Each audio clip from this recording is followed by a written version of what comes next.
సముద్రంలో తేలుతున్న యుద్ధ నౌక, దాని చుట్టూ అప్రమత్తంగా తిరుగుతున్న అమెరికా నేవీ, సముద్రం అడుగున కనిపించని ప్రమాదాలు. ఇదంతా ఒక సాధారణ వార్సిల్లా అనిపించవచ్చు. కానీ ఇప్పుడు ప్రపంచాన్ని షాక్ గురి చేస్తున్న వార్త ఏంటంటే, యుద్ధంలో ఆయుధాలుగా మారబోయేవి క్షిపణులు కాదు, డాల్ఫిన్లు. అవును, వినేందుకు సినిమా కథలా ఉన్న ప్రస్తుతం అంతర్జాతీయ భద్రతా వర్గాల్లో ఇదే హాట్ టాపిక్. హర్ముజ్ జలసంధిలో అమెరికా నౌకలపై దాడులకు ఇరాన్ కామ్కేజ్ డాల్ఫిన్స్ను ఉపయోగించవచ్చనే కథనాలు ప్రపంచవ్యాప్తంగా కలకలం రేపుతున్నాయి. ఒకవైపు అమెరికా నేవీ అప్రమత్తమవుతుంటే, మరోవైపు ఈ వార్తల వెనుక ఉన్న అసలు నిజాలపై పెద్ద చర్చ మొదలైంది. అసలు డాల్ఫిన్స్తో యుద్ధం సాధ్యమేనా? ఇది కేవలం ప్రచార యుద్ధమా, లేక భవిష్యత్ వార్ టెక్నాలజీకి ఇది ఒక డేంజరస్ సిగ్నలా? Let's watch.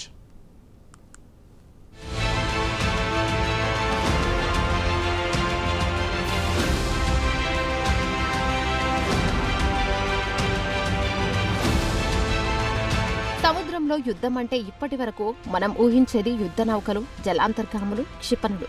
కానీ ఇప్పుడు ప్రపంచాన్ని షాక్ గురి చేస్తున్న కొత్త చర్చ ఏమిటంటే, డాల్ఫిన్లు కూడా యుద్ధంలో ఆయుధాలుగా మారతాయా అన్నది. ఇరాన్, అమెరికా మధ్య పెరుగుతున్న ఉద్రిక్తతల మధ్య కామికేజ్ డాల్ఫిన్స్ అనే పదం ఒక్కసారిగా అంతర్జాతీయ మీడియా హెడ్లైన్ గా మారింది.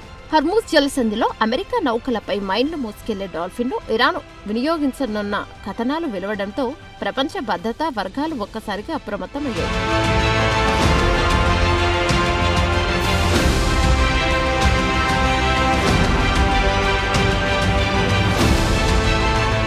ఈ చర్చకు కేంద్రంగా మారింది హర్మూజ్ జలసంధి. ప్రపంచ చమురు రవాణాలో అత్యంత కీలకమైన ఈ సముద్ర మార్గం ప్రస్తుతం అంతర్జాతీయ రాజకీయాల్లో అత్యంత సున్నిత ప్రాంతంగా మారింది.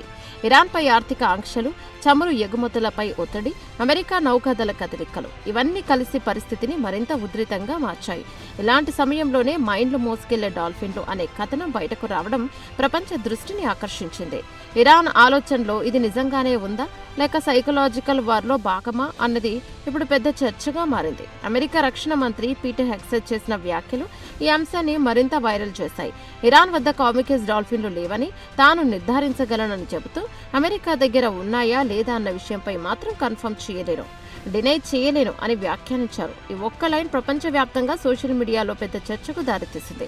ఎందుకంటే అది సరదా వ్యాఖ్యలా వినిపించినా దాని వెనక ఉన్న చరిత్ర మాత్రం నిజమైనదే. అమెరికా నౌకాదళం గత అనేక దశాబ్దాలుగా డాల్ఫిన్లను సముద్ర గన్లను గుర్తించడానికి ఉపయోగిస్తోంది.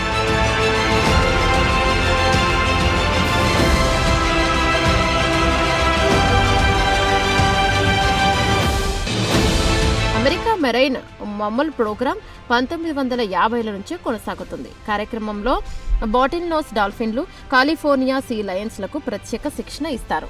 సముద్రం అడుగున దాగి ఉన్న మైన్లు, పేలుడు పదార్థాలు, ప్రమాదకర వస్తువులను గుర్తించే సామర్థ్యం వీటికుందని అమెరికా చెబుతోంది. ముఖ్యంగా డాల్ఫిన్ల సహజ సోనార్ వ్యవస్థ ఇప్పటికీ అత్యాధునిక అండర్ వాటర్ డ్రోన్ల కంటే సమర్థవంతంగా పనిచేస్తోందని నిపుణులు చెబుతున్నారు. అంటే యుద్ధ సాంకేతికత ఎంత అభివృద్ధి చెందినా ప్రకృతి ఇచ్చిన కొన్ని సామర్థ్యాలను ఇంకా పూర్తిగా భర్తీ చేయలేకపోయిందన్నమాట. అయితే ఇక్కడ కీలకమైన తేడా ఒకటి ఉంది. అమెరికా ఉపయోగించే డాల్ఫిన్లు మైన్లను గుర్తించడానికే, కానీ కామికేజ్ డాల్ఫిన్లు అనే కాన్సెప్ట్ పూర్తిగా భిన్నం. అంటే డాల్ఫిన్ శరీరానికి పేలుడు పదార్థాలు అమర్చి శత్రు నౌకలను ఢీకొట్టేలా శిక్షణ ఇవ్వడం. ఇదే అంశం ఇప్పుడు ప్రపంచవ్యాప్తంగా వివాదాస్పద చర్చకు దారితీసింది. జంతువులను యుద్ధంలో ఇలా ఉపయోగించడం నైతికంగా ఎంతవరకు సరైంది అన్న ప్రశ్న కూడా ముందుకొస్తుంది.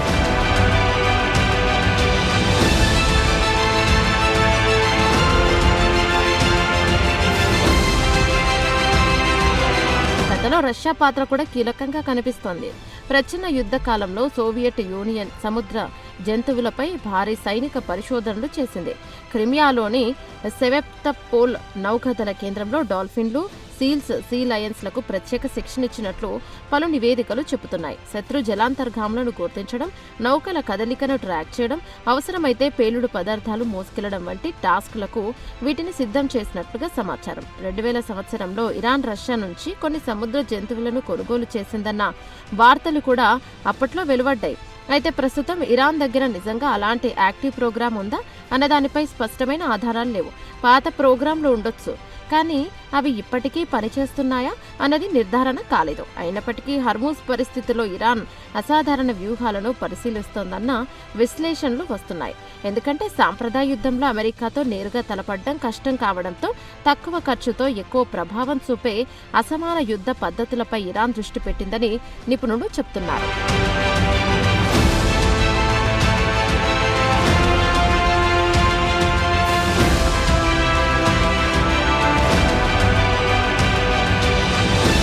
మరోవైపు ఇక్కడ మరో కీలక అంశం సముద్ర మైన్లు. యుద్ధంలో ఇవి అత్యంత ప్రమాదకరమైన కానీ తక్కువ ఖర్చుతో ఉపయోగించే ఆయుధాలుగా భావిస్తారు.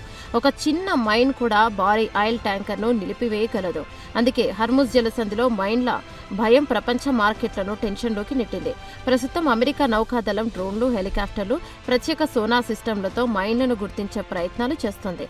కానీ సముద్రం అడుగున జరిగే యుద్ధం ఇప్పటికీ అత్యంత క్లిష్టమైన రంగంగా భావించబడుతుంది. ఈ మొత్తం వ్యవహారంలో మరో కోణం కూడా ఉంది. అది సైకలాజికల్ వార్. కామికేజ్ డాల్ఫిన్స్ అనే పదమే ప్రజల్లో ఆసక్తి, భయం, అనిశ్చితి కలిగించేలా ఉంది. నిజంగా అలాంటి దాడులు జరిగే అవకాశం ఉందా అన్నదానికంటే అలాంటి కథనాలు ప్రపంచ దృష్టిని ఎలా ప్రభావితం చేస్తున్నాయన్నదే ఇప్పుడు ముఖ్యమైంది. యుద్ధం అంటే కేవలం బాంబులు కాదు, సమాచార యుద్ధం, భయ యుద్ధం, ప్రచార యుద్ధం కూడా అని ఈ ఘటన మరోసారి గుర్తు చేస్తుంది.